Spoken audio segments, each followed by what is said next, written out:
স্বাগত জানাচ্ছি এনটিভির বিজ্ঞান ভিত্তিক আয়োজন বিজ্ঞানে আনন্দ। তোমাদের সঙ্গে আছি আমি তামান্না খন্দকার। আর বিজ্ঞানকে সহজ ও সাবলীলভাবে উপস্থাপনার জন্য আমাদের সঙ্গে আছেন শিক্ষক ও প্রকৌশলী অন্তর খান। অন্তর ভাইয়া কেমন আছো? খুবই ভালো আছি, তুমি কেমন আছো? আমিও বেশ ভালো আছি। আজকে আমরা কি এক্সপেরিমেন্ট করছি? এখন আমরা যে এক্সপেরিমেন্ট দেখব সেটা হচ্ছে পিওরলি লাইট নিয়ে। ঠিক আছে, লাইট আমার খুবই প্রিয় একটা সাবজেক্ট, কারণ লাইট হচ্ছে ইনস্ট্যান্টেনিয়াস এবং খুবই কালারফুল সব রেজাল্টস পাওয়া যায় এবং খুবই মজার মজার জিনিস করা যায়। তো এখানে দেখতেই পাচ্ছ যে আমাদের কিছু অপটিক্যাল ডিভাইস আছে, এই যে এটা একটা, এটা একটা, এটা একটা, এই তিনোটা জিনিসই হচ্ছে একই রকম একটা জিনিস, আর এটা হচ্ছে ডিফারেন্ট আর একটা জিনিস।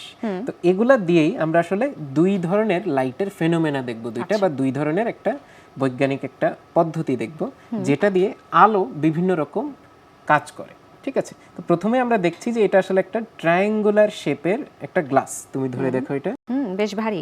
হ্যাঁ, এটা আসলে হচ্ছে বলা হয় প্রিজম। ঠিক আছে, তো এই প্রিজম বলা হচ্ছে কেন, যে এটা এমন একটা শেপ, এটার অ্যাঙ্গেলগুলো এরকম যে এর কোনো এক দিক থেকে যদি আমি আলো ফেলি তাহলে সেই আলোটা তার কনস্টিটিউয়েন্ট বা যেই যেই রঙের আলো দিয়ে আসলে সেটা তৈরি সেগুলাতে ভাগ হয়ে যায়। ঠিক আছে, সো আমি এই জন্যে কিছু হোয়াইট পেপার নিয়ে নিয়েছি যাতে পরিষ্কারভাবে দেখা যায়। সো আমরা প্রথমেই যেটা করব, এই যে আমাদের যে লাইটটা আছে এটাকে ফেলবো এর উপর, এবং সেটা ফেলার সাথে সাথে এর রিফ্লেকশনগুলো কোথায় যায় সেখানে দেখবো। সো রিফ্লেকশনটা এটা আমি এটার উপরে ফেলার চেষ্টা করব, তুমি যাতে এটা পর্দার মতো করে ধরে রাখতে পারো। এবং এর উপরে দেখি, এই যে দেখো আমার এই লাইটটা কিন্তু সাদা, এই যে দেখতেই পাচ্ছ হোয়াইট লাইট, বাট আমি যখন এর উপরে ফেলছি এখন কিন্তু দেখা যাচ্ছে এই যে নীল, এদিকে এদিকে লাল, মাঝে হচ্ছে কিছু অন্যান্য রঙও দেখা যাচ্ছে, হলুদ দেখা যাচ্ছে, হালকা একটা সবুজের আভাও দেখা যাচ্ছে, কিন্তু বেশিরভাগ হচ্ছে এই যে এইদিকে নীল আর ওই দিকে হচ্ছে বেগুনির দিকে যাচ্ছে। ঠিক আছে, বা মাঝে হচ্ছে অন্যান্য রঙগুলো, অথচ এই লাইটটা কিন্তু সরাসরি দিলে পুরোই হোয়াইট, একদম পুরো হোয়াইট। বাট এটাকে যখন আমি এর ভিতর দিয়ে দিচ্ছি তখন কিন্তু এটার সাদা থাকছে না। দেখো এটা এই যে নীল, তারপর কি আবার এখানে হচ্ছে সবুজ, হলুদ, এই কালারগুলো দেখা যাচ্ছে, এই রঙগুলাতে ভাগ হয়ে যাচ্ছে। তার মানে কি, এই প্রিজমটা তাহলে এই সাদা আলোটাকে বিভিন্ন রঙে ভাগ করে দিচ্ছে। তাহলে এটা কিভাবে করছে আসলে, এই যে এই প্রিজমের যে স্পেসিফিক শেপটা সেটার জন্য কিন্তু এই কাজটা হচ্ছে। এই যে আমি এটা দিয়ে ঘুরিয়ে এটাকে এই যে এটাকে অ্যাঙ্গেলও সেট করতে পারি, এই যে অ্যাঙ্গেল সেট করে দিলাম, এখন কিন্তু পরিষ্কারভাবে দেখা যাচ্ছে যে এই যে নীল রং দেখা যাচ্ছে একেবারে খুব সুন্দর, এদিকে নীল এদিকে হলুদ, অথচ এটা পুরোটা ছিল এই যে সাদা। সাদার থেকে কিভাবে নীল হয়ে গেল, সবুজ হয়ে গেল, হলুদ হয়ে গেল, রঙগুলো ছড়িয়ে গেল। তো এখন তাহলে আমরা ব্যাখ্যা করে বলি যে এই রঙগুলো ছড়ালো কি কারণে। আমরা জানি যে কোনো একটা মাধ্যম থেকে যখন আলো এসে পড়ে তখন কি তার মাধ্যম পরিবর্তন হচ্ছে। যে বাতাসের মধ্যে ছিল সেখান থেকে সে একটা কাচের মাধ্যমে আসলো, আবার যখন এই কাচের মাধ্যম থেকে আলোটা বের হয়ে যাচ্ছে তখন কি কাচের মাধ্যম থেকে আবার বাতাসের মাধ্যমে আসলো।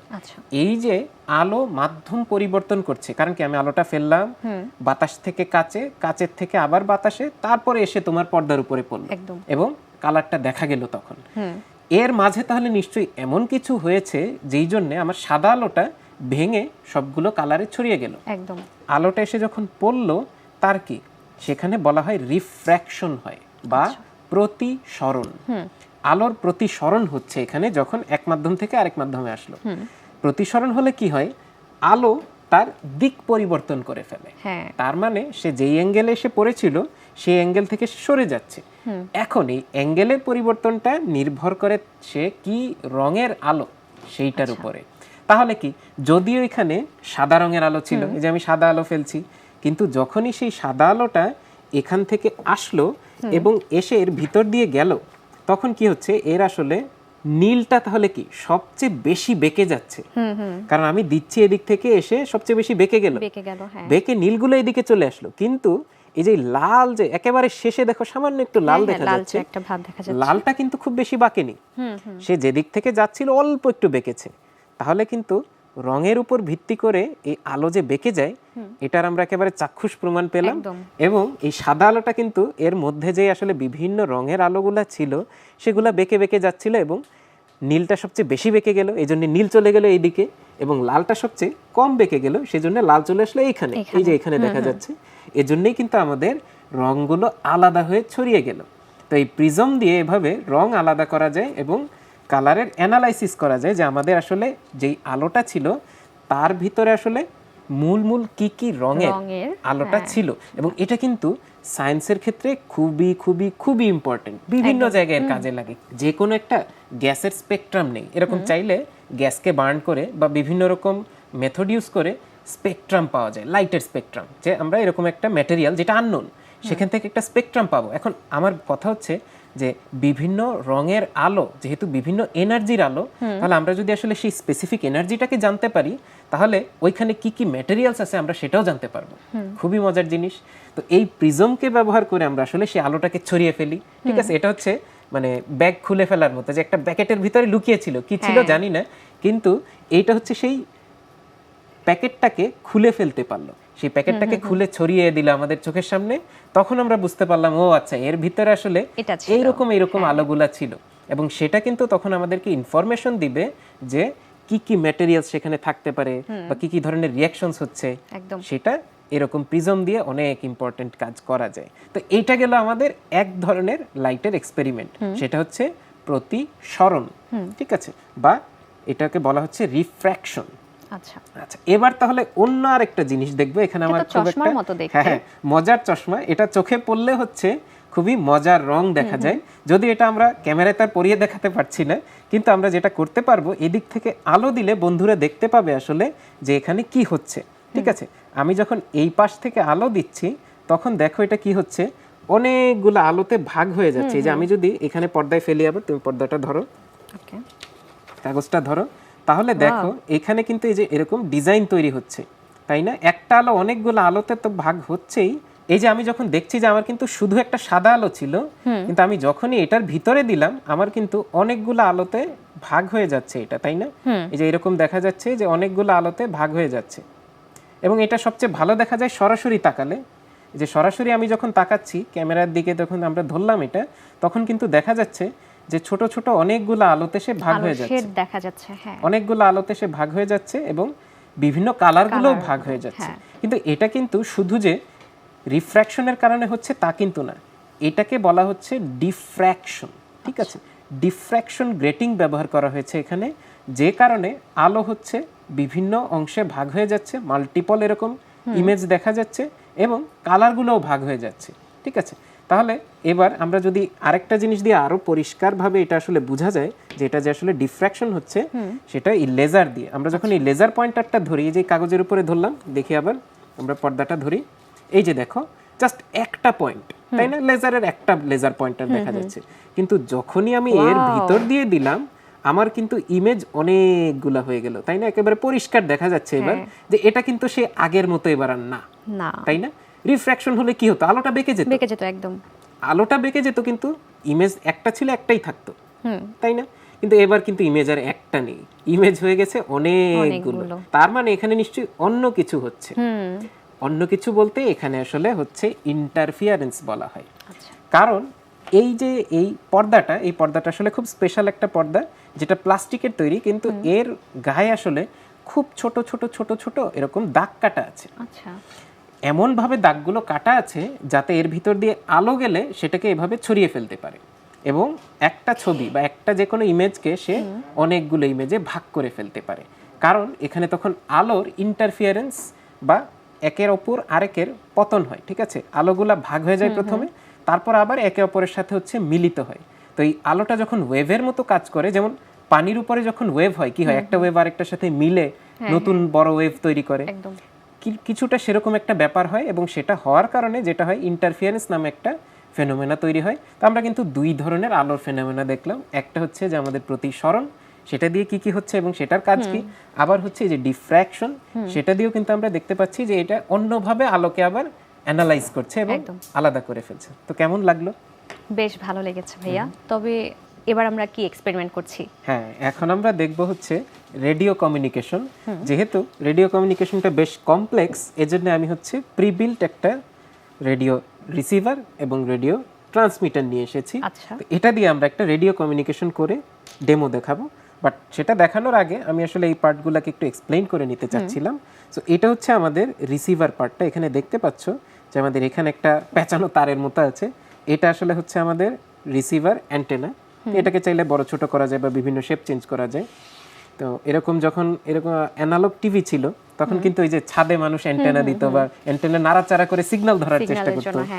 তো সেই জিনিসটা কিন্তু আসলে এটাই, আমরা এই অ্যান্টেনাটাকে চাইলে বিভিন্ন রকম শেপ দিয়ে বা কোনো কিছুর সাথে কানেক্ট করেও ইনক্রিজ করতে পারি বা চেঞ্জ করতে পারি। আচ্ছা, যাই হোক, তো এইটা গেল আমাদের রিসিভার পার্টটা। আর এটা হচ্ছে আমাদের ট্রান্সমিটার একটা। সো এখানে দেখা যাচ্ছে যে এখানে আমাদের কিছু সার্কিটরি আছে। এখানে আমাদের কিন্তু এই যে এ বি সি ডি 4টা সুইচ দেখা যাচ্ছে।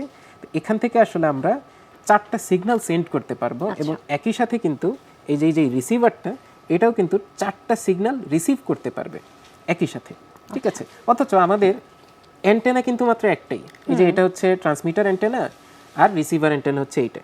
তার মানে সিগন্যালটা কিন্তু সেই একটা চ্যানেলের ভিতর দিয়েই যাচ্ছে, কিন্তু আমরা মাল্টিপল সিগন্যাল কিন্তু ব্যবহার করতে পারছি। যে এ বি সি ডি 4টা আলাদা জিনিসকে কন্ট্রোল করবে এবং 4টা আলাদা জিনিস যে সেটা আমরা আসলে দেখাবো এলইডি দিয়ে, ঠিক আছে।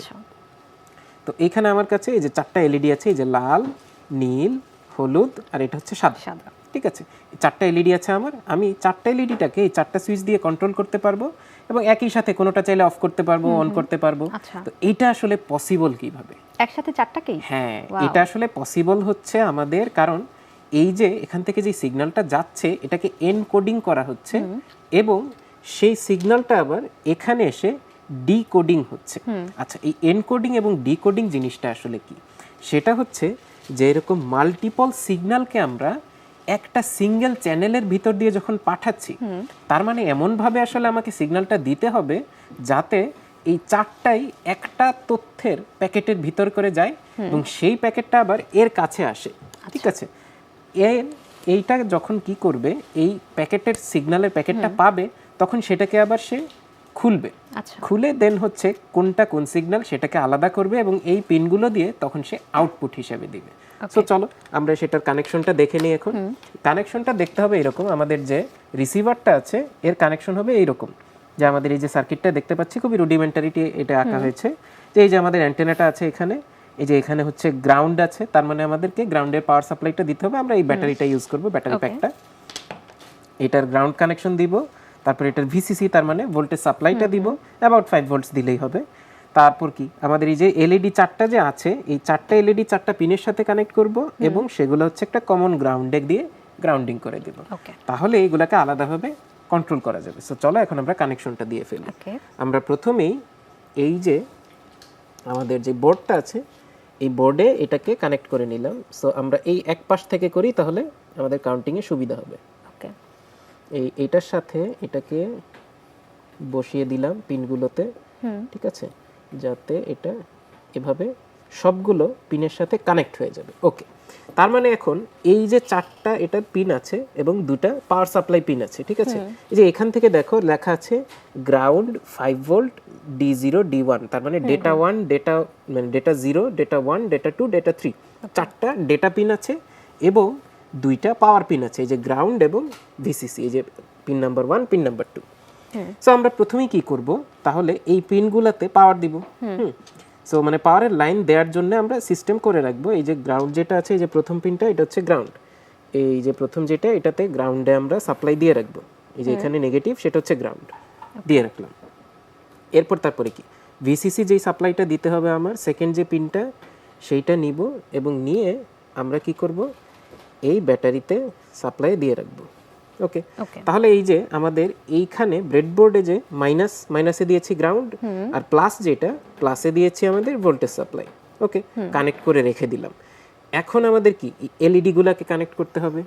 ওকে, সো এলইডির যে পজিটিভ লেগগুলো দেখতেই পাচ্ছ যে লম্বাটা যেটা সেটা হচ্ছে পজিটিভটা, সামান্য একটু লম্বা আছে, এটা হচ্ছে আমাদের পজিটিভ লেগটা। তো বন্ধুরা বাসায় যখন তার হাতে নিয়ে এলইডি গুলো দেখবে তখন আরো ভেরি ক্লিয়ারলি বুঝতে পারবে যে লম্বা যে পাটা আর একটা বড় আছে, লম্বা পাটা সবসময় পজিটিভ হয়। ওকে, তাহলে এই পাটা পজিটিভ। ওকে, আমরা এইটা হচ্ছে সেই ডেটা পিনগুলোতে দিয়ে দিব। সো এগুলাকে সরিয়ে নিচ্ছে, এই যে আমাদের পরের পিনগুলো হচ্ছে D0 থেকে বাকিগুলো। হ্যাঁ, সো আমরা এগুলা নিয়ে আমরা সব কমন গ্রাউন্ডে দিয়ে দিব। সো আমরা পরের পিনটা নিয়ে এই যে ব্লুটাকে এখানে বসিয়ে দিলাম। ওকে, আমি একবারে সবগুলো বসিয়ে দিচ্ছি, এরপর বন্ধুদেরকে দেখাচ্ছি যে এটা কিভাবে বসানো হয়েছে। যে পরেরটাকে এই লম্বাটা যেটা আমার পজিটিভটা লম্বা পাটা দিতে হবে, এই যে বসিয়ে দিচ্ছি। এই গেল এটা, এই যে এটা বসিয়েছি এখানে এরকম লম্বা পাটা 3 নাম্বার পিনের সাথে গিয়েছে, খাটো পাটা গ্রাউন্ডের সাথে গিয়েছে। ওকে, আবার দিচ্ছি, আরেকটা দিয়ে দিই আমি।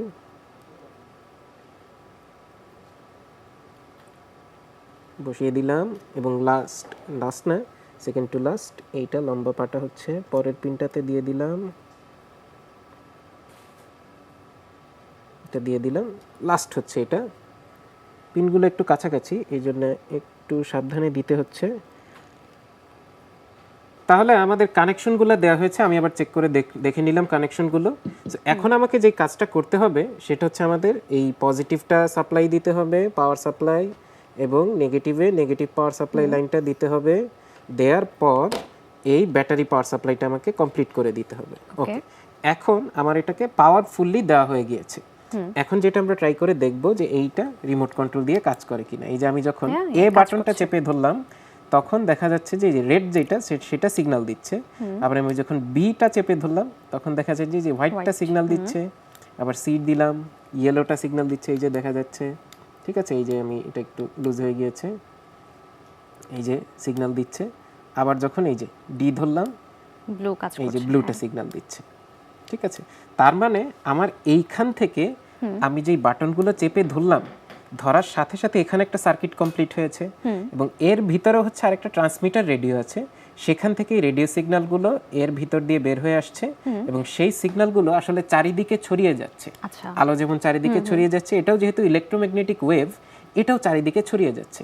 কিন্তু এখানে যে অ্যান্টেনাটা ছিল সেখানে গিয়ে এই ওয়েভগুলো পড়ছে, এবং পড়ার পরে স্পেসিফিক একটা ফ্রিকোয়েন্সিতে এটা আসলে টিউন করা। আচ্ছা, এই ফ্রিকোয়েন্সি টিউন করার কারণে এই সিগন্যালটা সে তখন রিসিভ করছে, তার মানে তার সাথে তার রেজোনেন্স হচ্ছে, এবং হওয়ার সাথে সাথেই আমি আসলে যেই সিগন্যালটা দিচ্ছি সেটা কি এনকোডেড ছিল, তখন সেটা ডিকোডার চিপে যাচ্ছে, এবং গিয়ে সে যখনই ডিকোড করে ফেলছে তখন সে বুঝতে পারছে যে আচ্ছা তাহলে আমি এত বাটনটা চেপেছি, এই বাটনটা চাপার কারণে সেই সিগন্যালটা এখানে যাচ্ছে, এবং ওই পিনটাকে সে তখন এই যে এরকম পাওয়ার সিগন্যাল দিচ্ছে, এবং এই যেই পাওয়ারটা এটাকে কন্ট্রোল করে সে তখন স্পেসিফিক যেটাতে আমি সিগন্যাল দিচ্ছি সেটাকে কন্ট্রোল করছে। এই যে তুমি ট্রাই করে দেখো কিভাবে কোন সিগন্যালটা যাচ্ছে, যখনই চাপ দিয়ে ধরে রাখবে ওই সিগন্যালটা যাচ্ছে। তো এটা চারিদিকেই সিগন্যাল ছড়িয়ে যাচ্ছে, কিন্তু এখানে রিসিভারটা তখন সেটাকে রিসিভ করে অ্যাম্পলিফাই করছে, এবং করার কারণে সেই অনুযায়ী তখন সেই স্পেসিফিক সিগন্যাল পার্টটাকে সেটাকে অন অফ করছে বা পাওয়ার দিচ্ছে। তাহলে এই হচ্ছে আমাদের রেডিও কমিউনিকেশনের একটা ডেমো দেখালাম, কেমন লাগলো?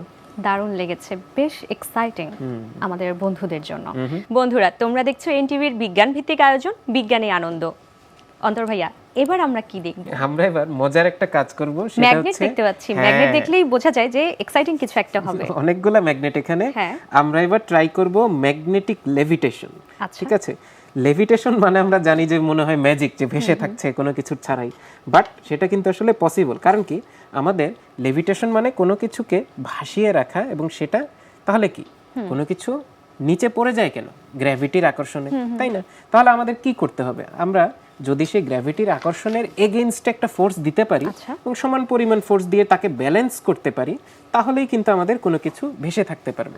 যেমন খুব সিম্পল একটা ডেমো যদি দেই, যে প্রথমে আমরা এক পিস ম্যাগনেট নিলাম এবং অন্য আরেকটা ম্যাগনেট নিয়ে নিলাম। ঠিক আছে, তো এটা নিলে এটা কি এই পাশটা আকর্ষণ করছে, তাহলে কি আকর্ষণ করলে তার টেনে নিচের দিকে নিয়ে যাবে, তাহলে অপোজিট সাইডটা দিতে হবে। তাহলে এটার যে ওয়েটটা আছে, যেটা পৃথিবী তাকে আকর্ষণ করছে নিচের দিকে, তার এগেইনস্টে সে বিকর্ষণ ফোর্সটা কাজ করবে। তাহলে আমরা খুব সিম্পল দুটো ম্যাগনেট দিয়ে আগে দেখি যে এটা দিয়ে লেভিটেশন করা যায় কিনা, কারণ তাকে যেহেতু পৃথিবী আকর্ষণ করছে, তাহলে তার অপোজিটে একটা বিকর্ষণ ফোর্স দিতে হবে, তাহলে তাকে ভাসিয়ে রাখা যাবে। যেমন ফর এক্সাম্পল আমি যে এটাকে এরকম ভাসিয়ে দিলাম, যে এটা বিকর্ষণ করে সে ভেসে আছে, আরেকটা নিচ্ছে এই পাশে, চাইলে তাকেও ভাসিয়ে রাখতে পারি। এই যে দেখি আগে এটাকে শক্ত করে ধরে এটা বিকর্ষণ করে কিনা, হ্যাঁ করছে, এই যে এটাও ভেসে থাকলো, তাই না? আবার আরেকটা দিতে পারি চাইলে, এটা একটু ট্রিকি হবে কারণ অন্যগুলাকে আবার সে আকর্ষণ বিকর্ষণ করবে। এই হয়ে গেছে, সব ধ্বংস হয়ে গেল। তার মানে বুঝতে পারলাম যে এটা চাইলে কিন্তু ব্যালেন্স করা যায়। এই যে আমি চাইলে ব্যালেন্স করতে পারছি, বাট খুবই সাবধানে করতে হবে যাতে এর বিকর্ষণের যে ফোর্সটা, সেই বিকর্ষণের ফোর্সটা কিন্তু তার যে ওজন সেটাকে এক্স্যাক্টলি কাউন্টারঅ্যাক্ট করতে হবে, তাহলেই সে ভেসে থাকতে পারবে। ঠিক আছে, তো এটা হচ্ছে খুব সিম্পল একটা ডেমো। এবার একটা কমপ্লেক্স ডেমো দেখব। সেটা হচ্ছে এটার জন্য এই মেকানিজমটা নিয়ে এসেছি আমি, এবং এটা দিয়ে খুবই মজার একটা জিনিস তৈরি করা যায়, সেটাই আমরা এখন তৈরি করবো। সো এখানে দেখা যাচ্ছে একটা হেড প্লেট আছে এবং এখানে আমাদের একটা শ্যাফট আছে। এই শ্যাফটটাকে আমি একটা ম্যাগনেটিক বিয়ারিংয়ে পরিণত করব। আচ্ছা, দেখো কিভাবে করা যায়। এই যে আমার কাছে কতগুলো ম্যাগনেট আছে, তো আমি ম্যাগনেটগুলোকে সব সেম ওয়েতে ফেসিং করে বসিয়ে দিব। এই যে সব দেখা যাচ্ছে, রেডগুলো ফরওয়ার্ডে দিয়ে বসিয়ে দিচ্ছি, ঠিক আছে। এই যে বসিয়ে দিলাম, সবগুলো বসে গিয়েছে। এই তো একই পোলের ডিরেকশনে আমি এই ম্যাগনেটগুলোকে বসিয়ে দিব এবং একটু অ্যাডজাস্টমেন্ট করতে হবে এগুলাকে, ঠিক আছে। এই যে এটা উল্টো হয়েছে, এই যে এইভাবে হবে, সেম পোল ডিরেকশনে দিয়ে দিচ্ছি যাতে এটাকে অ্যাডজাস্ট করা যায়। এই যে এইটা এখানে বসবে, এটা আর একটু সামনে বসবে এটার। এই যে এখন কিন্তু এটা একেবারেই ভেসে আছে। তো এইটা হচ্ছে ম্যাগনেটিক লেভিটেশন, এবং এর মাধ্যমে কিন্তু ম্যাগনেটিক লেভিটেশন দিয়ে ম্যাগনেটিক বেয়ারিংও তৈরি করা হয়। এবং বেশ বড় বড় হেভি ইকুইপমেন্টে যেখানে হচ্ছে অনেক বেশি ওজন হওয়ার কারণে সেটা যখন ঘর্ষণ হবে তাতে হচ্ছে অনেক পরিমাণ শক্তি বা এনার্জি ক্ষয় হয়ে যাবে শুধু। সেই জন্য সেখানে কিন্তু ম্যাগনেটিক লেভিটেশন ব্যবহার করে এরকম বিয়ারিং তৈরি করা হয়, ম্যাগনেটিক বিয়ারিং, যেটা হচ্ছে ম্যাগনেটিক যেই ফোর্সটা আছে সেটা দিয়ে তাকে ভাসিয়ে রাখা হয়। তাহলে কি হবে, তার কোনো ধরনের ফ্রিকশন বা ঘর্ষণ শক্তিতে খরচ হবে না এবং সে খুবই স্মুথলি ঘুরতে পারবে এবং চলতে পারবে। এবং এভাবে কিন্তু হেভি ইকুইপমেন্টে এই কাজটা ব্যবহার করে খুবই কমপ্লেক্স মেশিনগুলোকে খুবই স্মুথলি রান করা যায় এবং কি করা যায়, এনার্জি সেভ করা যায়। তো এটাও কিন্তু এক ধরনের খুবই ইন্টারেস্টিং মেকানিজম। তো কেমন লাগলো তোমার এই ম্যাগনেটিক লেভিটেশন? দারুণ লেগেছে ভাইয়া, তোমাকে অনেক অনেক ধন্যবাদ। তোমাকে অনেক ধন্যবাদ আমার সাথে মজার এক্সপেরিমেন্টগুলো করার জন্য। বন্ধুরা, তোমরা দেখছিলে এনটিভির বিজ্ঞান ভিত্তিক আয়োজন বিজ্ঞানে আনন্দ। আজকের মতো এখানেই বিদায় নিচ্ছি, দেখা হচ্ছে পরবর্তী আয়োজনে। সবাই ভালো থাকো, সুস্থ থাকো, আর হ্যাঁ, এনটিভির সঙ্গেই থাকো। আল্লাহ হাফেজ।